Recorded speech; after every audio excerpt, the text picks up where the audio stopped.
안녕하십니까. 구TV 세상을 보는 창 오색 오감을 시청하시는 시청자 여러분, 저는 울산 온양순복음교회 안우성 목사입니다. 참 좋으신 우리 하나님, 정말 시퍼렇게 살아 역사하신 우리 하나님께 이 강의를 듣는, 이 방송을 듣는 모든 시청자 여러분께 큰 은혜가 임하기를 간절히 기도하며, 오늘은 출애굽기 16장 31절로 35절까지 말씀 가지고 평범함의 위대함, 평범함의 위대함이라는 제목으로 하나님 말씀을 증거하도록 하겠습니다. 자, 벌써 말씀의 제목부터 약간 이상한 것 같아요. 왜냐하면 평범함과 위대함, 오늘 서로 상충되는 이 의미의 단어가 붙여지면 굉장히 안 어울릴 것 같거든요. 마치 따뜻한 아이스 커피처럼 뭔가 안 어울리는 그런, 뭔가 말도 안 되는 그런 이미지 같아요. 근데 어찌 생각해 보면 우리 삶에 평범하게 그지없는, 익숙해져 버린 그 수많은 것들이 얼마나 위대한 것인가, 얼마나 하나님께 감사해야 될 대상인가에 대해서 오늘 한번 그 말씀의 은혜를 좀 나누고자 하는데요. 오늘 여러분이 잘 아시는 만나 얘기 좀 해보려고 해요. 하나님께서 출애굽해서 가나안에 들어오기까지 광야의 삶을 살아가는 이스라엘 백성에게 허락하신 신비의 음식, 만나. 여러분 만나 드셔보셨나요? 전국 초등학교 옆에 다 분포되어 있는 시옷 받침 만나 분식 말고 니은 받침 만나. 정말 궁금하긴 한데 정말 우리는 상상만 하지 한번 먹어보지 못했던 이 정말 하늘의 이 양식 때문에 이스라엘 백성은 살 수가 있었다는 거죠. 여러분 광야가 뭡니까? 말 그대로 사막입니다. 사막 한복판에서는 잘 훈련된 그런 생존 전문가들도 정말 자기 하나 몸 건사하기도 힘든 그런 음식물이 너무나도 없는 그런 땅에서 수백만 명이 일시에 함께 먹을 수 있는 40년을 지냈다는 건 이건 기적이죠. 하나님의 은혜인 이 하늘 양식, 기적의 음식 만나가 있었기 때문에 가능했을 줄 압니다. 그런데 이렇게 하나님이 주신 이 귀한 은혜, 자기가 지금까지 살 수 있었던 유일한 이유, 이 만나가 그들에게는 감격과 환희였어요. 아침마다 나가면 노동도 필요 없고요. 뭐 그들이 힘쓰고 노력할 필요도 없이 그냥 마음껏 걷어 먹기만 하면 되는, 정말 맛도 그렇게 없지 않았던 것 같아요. 성경에 그 만나에 설명하는 내용 중에 가시같이 시고 꿀 섞은 과자 같았더라, 기름 섞은 과자 같았더라. 이게 만나의 이런 맛을 상상할 수 있는 대목인데요. 기름 섞은 과자, 꿀 섞은 과자. 약간 꿀꽈배기 뭐 이런 느낌이었던 것 같아요. 얼마나 맛있었든지 그들은 그것을 걷어다가 절굴에 찍고 맷돌에 갈기도 해서 그들은 맛있는 음식을 마음껏 먹으면서 하나님께 감사했겠죠. 그런데 이 감사가 오래가지 못했다는 거예요. 이 환희, 기쁨, 행복, 정말 눈물 났던 이 자기를 살게 해주고 생존케 하는 하나님의 선물, 이 만나가 점점점 그들의 마음에는 하찮아지기 시작하고 오히려 감사는커녕 불평과 원망의 대상으로 바뀌기 시작하더란 것입니다. 민수기 11장, 민수기 21장에 가보면 우리는 이 만나 외에는 보이는 것이 없도다, 오히려 하나님께 탄식하고요. 또 우리는 이 하찮은 음식을 싫어한다고 하나님께 대놓고 원망하다 하나님의 징계를 받기도 하더라는 거죠. 사랑하는 성도 여러분, 우리는 이런 말씀을 읽을 때마다 참 괘씸하다고 생각하지 않아요? 야, 어떻게 저런 인간들이 다 있는지, 하나님께서 주신 이 귀한 만나를 어찌 그렇게 홀대하며 감사는 못할지라도 불평하고 원망하는 저들의 그 참 속내가, 그들의 마음 씀씀이가 이해되지 않아. 우리는 굉장히 손가락질하며 욕을 하면서 성경을 읽지만, 근데 그 모습들이 우리들의 모습과 전혀 다르지 않더라는 거예요. 우리에게도 하나님 주신 오늘의 내가 있을 수 있는 만나 같은 우리 삶에 정말 널려있는 너무나도 진귀한 이런 은혜들이 많이 있다는 거예요.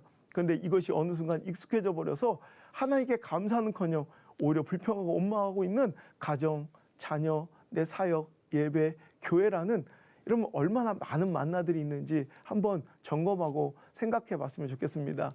왜 이스라엘 백성들은 자기 생명을 유지시켜주는 하나님의 이 기적과 같은 음식 만나를 감사하지 못하고 불평했을까요? 그 이유는 간단해요. 너무 제한 없이 주셔서 그래요. 너무 조건 없이 주셔서 그래요. 사람들은요, 원래 제한 없이 조건 없이 주시는 것에 대해선 감사하지 않습니다. 내가 우리 하나님이었다면 정말 그들에게 철저한 제한을 두고 조건을 둬서 뭐 하루에 선착순 뭐 15,000명 그러면 아마 난리 날 거예요. 그것을 획득한 자들은 늘 감사할걸요. 아니면 12지파 있으니까 4조 3교대 막 해가지고 3일에 한 번씩 굶다가 먹게 하면 늘 감사하겠죠. 근데 하나님은 우리를 너무너무 사랑하셔서 그럴 수밖에 없는 거예요. 여러분, 더 사랑하는 편이 을입니다. 늘. 내가 하나님을 사랑하지만 하나님은 우리를 더 사랑하세요. 그러니까 하나님은 우리에게 항상 을처럼 보이세요. 우리에게 정말 무한하게 제공하신 그 사랑과 은혜 때문에 우리는 어떤 때는 하나님께서 갑질을 하며 살 때가 있더라는 거죠. 영화 부당거래에 나오는 대사 중에 명대사죠. 사람은 자기에게 호의가 베풀어지면 그 호의가 반복되면 자기 특권인 줄 안다고. 오늘도 우리에게 베풀어지는 우리가 아무 노력도 우리의 어떤 행실도 그것을 받을 만한 이유가 없지만 하나님께 주시는 그 큰 만나 같은 위로와 또 은혜를 매일같이 반복하여 누리면서 그것들에 감사가 퇴색되어 잊어지고 있었던 우리의 만나를 오늘 시간 점검해 봤으면 좋겠어요. 여러분, 우리나라가 어떤 나라입니까? 정말 얼마 전에 보면 한 군인은 이 판문점 이 경계선을 넘어오기 위해서 따발총을 20방 넘게 맞으면서 이 자유대한민국을 그리워하면서 넘어오더라고요. 여러분, 우리나라는 이렇게 자유롭고 정말 행복한 나라입니다. 우리가 이렇게 마음껏 예배를 드릴 수 있다는 거 여러분 감사하고 있습니까? 나 같은 것이 무엇이가 한데 이렇게 구원받은 자의 이런 반열에 서서 하나님을 예배하고 찬양할 수 있다는 거 얼마나 감사입니까? 여러분, 한 탈북자들의 무리들의 하나원 퇴소식 때 인터뷰하는 것을 본 적이 있습니다. 젊은이들은 우리나라 자유대한민국에 이미 문화와 자유함, 경제적 번영을 다 알고 있더라고요. 이미 정보가 다 이미 알려져 있어서 우리나라 걸그룹이나 아이돌 가수들의 노래를 저보다 더 잘 알더라고요. 그래서 저는 이제 익히 자유대한민국의 이런 번영과 자유를 알기 때문에 이것을 누리러 왔노라고 막 이제 인터뷰를 하는데 저의 관심은 그 맨 끝에 써 있는 한 할아버지예요. 70이 좋게 넘어보이는 한 할아버지가 그냥 자기 순서를 기다리고 있는데, 여러분, 제가 북한의 평양에 방문한 적이 있습니다.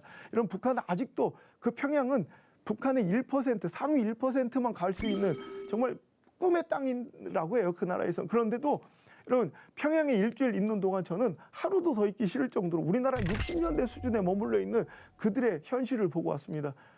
여러분, 우리나라 60년대 평균 수명은 50대, 60대가 안 되어서 환갑만 해도 노인, 어른 대접을 받으며 큰 잔치를 열었을 정도로, 여러분, 우리나라도 그때 당시에는 평균 수명이 낮았죠. 지금은 이제 80이 넘어가니까 누가 환갑잔치 합니까? 우리나라에서는. 우리 엄마나 하지. 여러분, 그런데 여러분, 그 70대가 넘은 이 고령의 할아버지가 이 나라에 난 이유가 궁금한 거예요. 그 나라에서는, 북한에서는 70대가 넘으면 거의 우리가 생각할 때 100살에 가까운 노인이에요. 아니, 살면 여기 와서 얼마나 사신다고 이 위험천만한 걸 감수하고 여기 내려오셨을까? 저는 이제 궁금했던 거예요. 근데 그 할아버지가 인터뷰를 하는데 제가 눈물을 왈칵 쏟았어요. 그 할아버지가 그래요. 내내 아무것도 필요 없습니다. 내려 그저 찬양 한번 목청 터지게 불러보려고 하시오. 이래. 여러분, 북한의 참 그리스도인들은 지금도 가정교회, 지하교회에 숨어서 정말 쪽성경을 읽으며 이불을 뒤집어 쓰고 정말 마음껏 소리내어 우리처럼 찬양도 못한 채 속으로 삭히며 숨어서 찬양을 한다는 거예요. 그 할아버지는 이제 내가 살면 얼마나 살겠노. 그러니 하나님의 은혜로 내가 탈북해서 지켜주시면 내가 자유대한민국에 와서 마음껏 찬양하다가 정말 찬송 실컷 한번 부르다 죽을 것이고, 오다가 죽으면 천국 가면 된다. 그런 마음으로 오셔서 우리가 매일같이 마음껏 누릴 수 있는 이 예배와 찬양의 자유를 그리워서 이 땅에 왔다는 거예요. 여러분, 우리는 뭔가 특별한 일이, 뭔가 색다른 일이 벌어져야 하나님께 감사를 할까 말까입니다. 그런데 여러분, 우리가 지금 하나 감사할 것도 없는 이번 주일날 가서 예배드린 것이 감사합니까? 오늘도 목소리 내어 찬양할 수 있는 것이 여러분 감사합니까? 마음껏 여러분 신앙생활 할 수 있고 전도할 수 있는 것이 감사합니까? 우리 이런 것들에 대해서 전혀 이제 감사하지 않는 이 시대, 이것이 만나를 불평하고 원망하는 그들의 모습과 뭐가 다르냐는 거예요. 여러분, 우리 자녀들을 보세요. 여러분, 자녀들이 처음 태어날 때, 우리 교회도 지금 아기들이 막 많이 태어나고 있는데, 여러분, 아기가 태어날 때 그들이 뭘 우리에게 해줘서, 그들이 뭔가를 보여줘서 우리가 기뻐하고 그를 사랑합니까? 그의 탄생 자체가 우리한테 환희였다는 거예요. 그냥 기쁨, 정말 감출 수 없는 행복이었다는 거죠. 근데 지금도 그렇습니까? 점점점 시간이 지나니까 그의 존재 자체가 행복이었던 것은 이제 지나가고, 이제 내 자녀들이 갖고 오는 뭐 높아진 점수의 성적표를 인하여 감사해야 되고, 좋은 대학에 입학한 입학 통지서를 갖고 오는 딸이 감사가 아닙니까? 여러분, 아기를 낳지 못하는 이런 불임의 가정들이 얼마나 많은 줄 아세요? 제가 집회 중에 기도하다 보면 아기를 임신하지 못하는 이 여인들의 그 간절함이 얼마나 대단한지, 정말 암이 걸린 환자들의 간절함보다 더 간절할 때가 있어요. 어떤 부부가 저를 찾아와서 기도를 청하시는데, 아내가 화장실에 가 있는 사이에 저한테 이런 말씀하시는 거예요.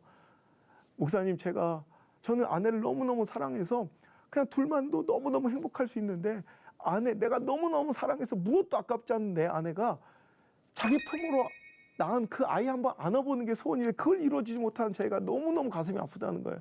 그래서 그가 하시는 말씀이, 목사님 그 마음 아세요? 저는 지금 당장이라도 만약에 하나님이 내 심장을 꺼내서 그 심장을 믹서에 갈아가지고 내 안에 먹이면 아기를 가질 수 있다면 자기는 1초도 머뭇거리지 않고 내 심장 꺼내서 주겠다는 거예요. 우리는 너무나도 당연하게 이렇게 키우고 자식 때문에 속썩다고 짜증내고 불평하는 그 아이가, 어떤 사람은 자식 때문에 속 한번 썩어보고 자식 때문에 정말 하나님 앞에 나와 눈물로 기도 한번 해보는 것이 소원인, 그 존재 자체가 기도 제목인 사람들도 많다는 거예요. 어찌 보면 우리 삶 속엔 이렇게 수많은 감사의 조건들이 널려 있습니다. 여러분, 한 할아버지 장로님은, 은퇴한 장로님은 자기 딸이 이단에 빠져 지옥으로 향해 가는 그 모습을 보며 가슴을 치며 울면서, 정말 저에게 기도를 청하는 모습을 볼 때 그냥 내 자녀들, 뭐 비록 세상에서 뭐 그렇게 잘나지 않아도 교회만 다니고 건강해도 그것이 얼마나 감사하고 행복한 것인지요. 여러분, 오늘도 우리 삶에 이렇게 널려 있는 수많은 감사의 조건들이 있습니다. 그 감사의 만나들을 혹시 원망하며 불평하며 살아가고 있는 우리들의 모습이라면, 다시 이 평범해 보이는, 너무나도 익숙해지고 너무나도 무제한 무조건으로 주셔서 그 감사를 잃어버리고 있던 우리의 모든 감사들이 오늘 이 방송을 통해 오색 오감을 통해서 여러분 다시 한번 회복되는 그런 귀한 축복이 일어나기를 간절히 바랍니다. 제가 이 평범함의 위대함이라는 주제로 말씀을 준비하게 된 배경은요, 제가 몇 해 전에 우연히 이제 집회를 마치고 호텔에 와서 이제 TV를 시청하다가 BBC 영국 뉴스를 보다가 뉴스의 한 꼭지에 이런 기사를 보고 제가 너무나도 좀 재미있어서 이 말씀을 준비하게 되었는데요. 거기서 내용인즉슨 그런 거예요. 영국의 에버든이라는 곳에 한 대학에서 미술 전시회가 이렇게 열렸답니다. 그래서 미술 전시회가 열려서 한 청년이 이제 그 미술 전람회 구경을 갔는데 이제 지루한 거예요. 따분한 거예요. 미술 작품들이 그렇게 막 재밌지는 않잖아요. 그러니까 이제 장난기가 발동해서 그 22살의 한 청년이 장난을 치려고 이 전람회에 보면 이게 전시대가 있는데 비어 있는 전시대 하나를 발견하고, 자기가 이제 먹으려고 산 파인애플 하나 1파운드짜리, 그러니까 한 2,000원짜리 되는 1,500원짜리 되는 이 파인애플 봉지를 들고 있다가 장난으로 그 파인애플을 올려놨다는 거예요. 그리고 그 반응이 궁금해서 뒤에서 이렇게 지켜보는데, 방금 전에 올려놓은 그 파인애플 옆으로 몰려들더니 그 파인애플을 구경하기 시작하더라는 거예요. 그럼 무슨 작품을 보는 양 이렇게 한참 더 그것을 관람하는 그 모습이 너무 웃기고 또 장난기가 발동해서 그걸 그냥 두고 집에 왔대. 그리고 그 다음날 다시 가봤더니 재미있는 일이 벌어졌는데, 그 자기가 어저께 갖다 놓은 그 파인애플 위에 그 아크릴판으로 이렇게 보호대가 설치가 돼 있더라는 거예요. 그리고 큐레이터가 작품 설명을 하고 있길래 너무 재밌어서 자기 지도 교수한테 그 얘기를 했대요. 실은 어저께 제가 대학에서 열린 전람회, 미술 전람회에 비어있는 전시대에 내가 파인애플 하나 올려놨더니 이런 일이 벌어졌다. 그러니까 그 교수님도 재밌어서 구경을 왔더니, 그래서 교수님이 물어봤다는 거예요. 아니, 저기 큐레이터 양반, 내가 볼 때는 저 파인애플은 그냥 평범한 파인애플 같은데 저런 것이 무슨 작품이 됩니까? 그랬더니 큐레이터가 막 그 교수님을 세상 무식하다는 표정으로 막 째려보더니 이게 어떻게 평범한 파인애플로 보이냐고, 얼마나 멋진 작품이냐고 막 이렇게 추켜 세우더라는 거예요. 그래서 그때서야 더 이상 속일 수 없어서 이야기를 해줬다는 거예요. 실은 내 제자인데 얘가 어저께 지가 먹으려고 사놓은 파인애플 올려놓은 것이다. 그랬더니 그럴 리가 없다고, 박물관장까지, 전시회 관장까지 찾아와서 CCTV를 돌려보니까 진짜 그렇게 된 거예요. 그랬더니 갑자기 화가 난 이 박물관장이 그 아크릴판을 치워버리고 그 방금 전까지 이렇게 애지중지 작품이라고 설명하던 이 파인애플을 쓰레기통에 집어 던지더라는 거예요. 여러분, 재밌지 않습니까? 방금 전까지 손에 들려있던 평범하게 그지없는 그 파인애플이 여러분 전시대에 올려놓으니 작품 취급을 받다가 방금 전까지 작품 취급받던 파인애플이 또 몇 분 지나지 않아 바로 쓰레기통에 처박히는. 근데 그 전시, 그 전람회 전체 주제가 있잖아요. 전체 타이틀이 공교롭게도 Look Again이었대요. 다시 한번 봐라. 여러분 이 주제에 가장 적합한 퍼포먼스가 바로 작품이 저는 이 파인애플이었다고 생각해요.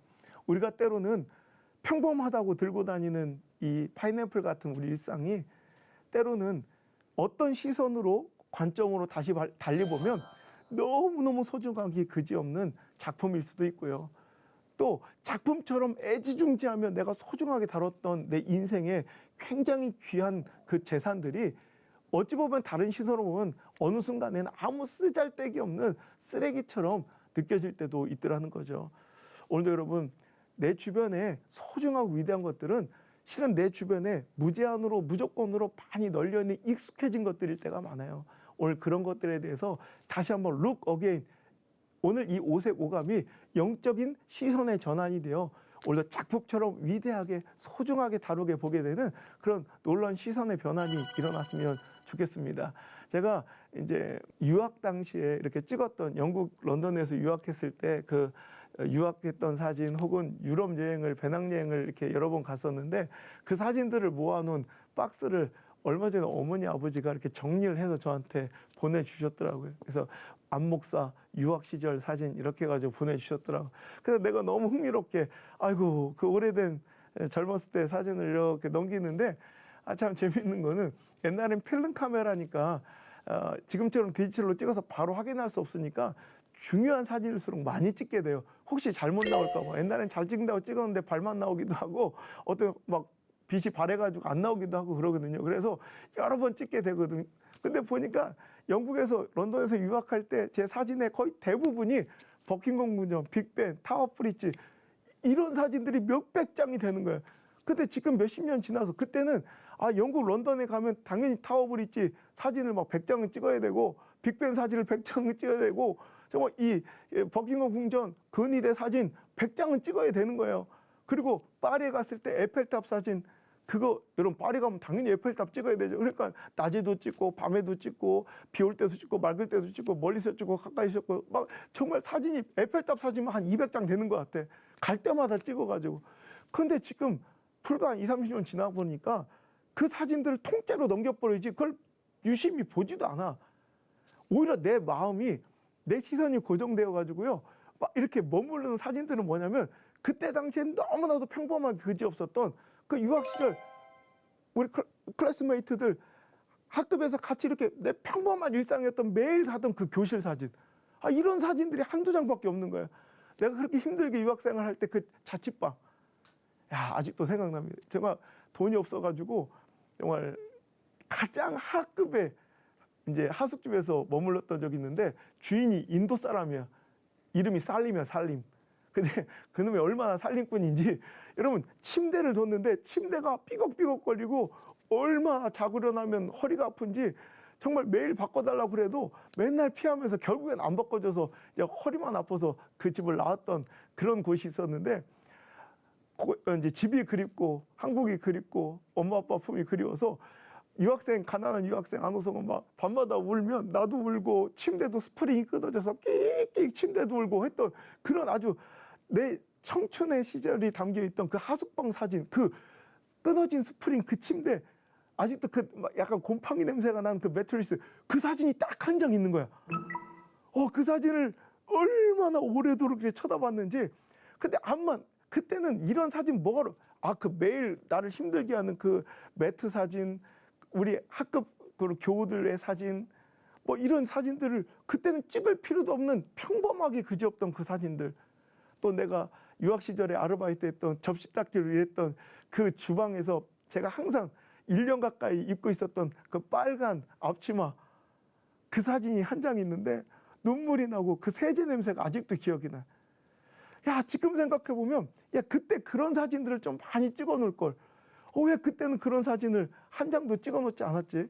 그때는 너무나도 평범하고 매일매일 반복되는 일이기에 전혀 일상처럼 느껴지고 특별할 것 없어서 귀하게 여기지 않았던 그 사진들이 지금은 가장 소중하고 그리운 사진이 되었다는 거예요. 여러분, 오늘 여러분 특별하고 뭔가 이체로 와야 귀한 것이 아니라 어찌 보면 너무나도 익숙해질 만큼 익숙해져서 고마움도 소중함도 잃어버린 여러분 주변에 너무 익숙한 그 자리, 그리고 그 옆에 그 사람, 그 식탁, 여러분 이것이 먼 훗날 가장 소중한 그리움이 될 수 있습니다. 그러니 이채롭고 특별한 어떤 것들을 여러분 자꾸 내 기억과 눈에 담으려 하지 말고 여러분 주변에, 여러분의 일상에, 여러분 지금 힘겹게 하루하루 그만둘까 고민하는 여러분 하나님 맡겨주신 그 사역, 우리 가정, 여러분 소소한 일상의 자녀들과의 삶, 그 저녁 식탁, 이런 것들을 지금 하나도 특별할 것 없어서 지나쳐버리고 있는 그 일상들, 그 평범함을 여러분 시선과 마음속에 많이 저장해 두시기를 주의 축복합니다. 먼 훗날 지나면 그것들이 가장 귀하고 소중한 그리움이 될 테니 말입니다. 여러분, 평범함이란 녀석은 내가 소유하고 있을 때는 정말 아무것도 아닌 고물처럼 보여지지만 그걸 간절히 바라고 혹은 그것을 상실했을 때는 나에게 너무나도 큰 보물인 줄 알게 되는 것이더라고요. 여러분, 평범함이란 녀석은 여러분 지금 누리고 있는 사람에게는 아무것도 아닌 그런 가치 없는 것처럼 보이지만 여러분 시간이 지나고 난 어느 시점에서는 그 세상의 무엇과도 바꿀 수 없는 가장 소중한 그리움이 되더라고요. 오늘도 여러분 후회하지 않고 오늘도 우리 삶 속에서 무제한 무조건으로 펼쳐지는 그 아름다운 평범함의 은혜들을 여러분 꼭 소중하게 누리실 수 있기를 바랍니다.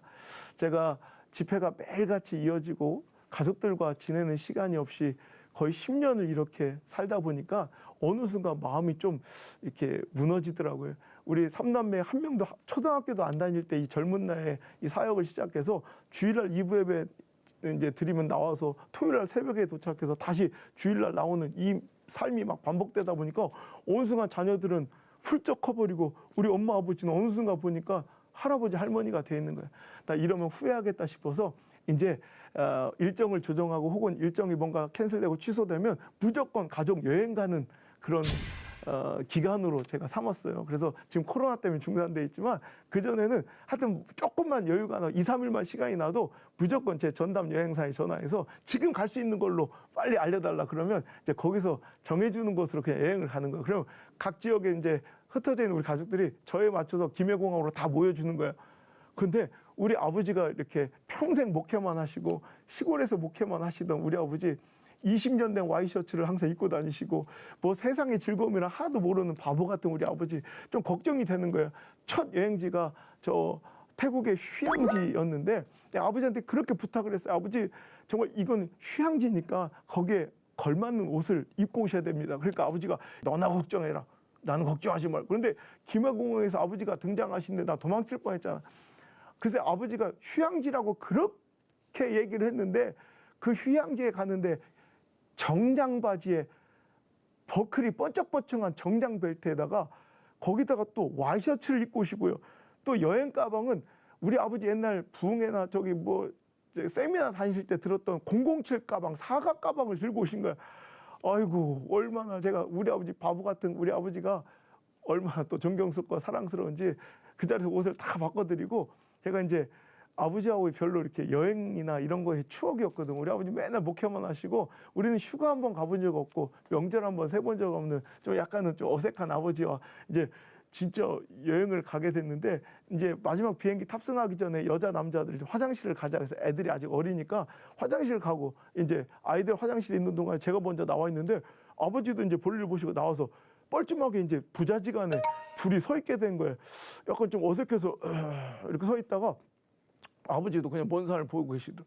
그래서 제가 그날 이렇게 문득 봤는데 우리 아버지의 손이 보이는데 그 건강했던 우리 아버지 손이 쭈글쭈글 할아버지 손이 돼 있는 거야. 내가 마음이 너무 짠한데 내가 무슨 마음이었을까? 그냥 갑자기 그 아버지 손이 잡고 싶었어요. 그래서 용기를 내서 내가 우리 아버지 손을 이렇게 꼭 잡아봤어. 가슴이 너무 뭉클합디다. 그래서 제가 아버지 제가 아버지 손을 이렇게 꼭 잡아본 지가 얼마나 된 거예요. 참 몇 년 만에 이렇게 아버지 손을 잡아보네요. 그랬더니 아버지가 뭐라 하신지 알아요? 몇 년 만이 아니라 처음이다. 생각해보니까 처음이야. 근데 그 꼭 잡은 그 손에 너무 어색하고 뻘쭘하지만 갑자기 이상한 마음에 저도 고개를 돌리고 눈물을 흘리고 우리 아버지도 이상하게 눈물을 막 흘리시더라고. 그렇게 이제 그 손을 놓고 여행을 다녀오고 지금도 가끔씩 그 잡았던 손의 체온과 느낌이 생각이 나요. 전 지금도 생각해요. 만약에 제가 그날 용기를 내어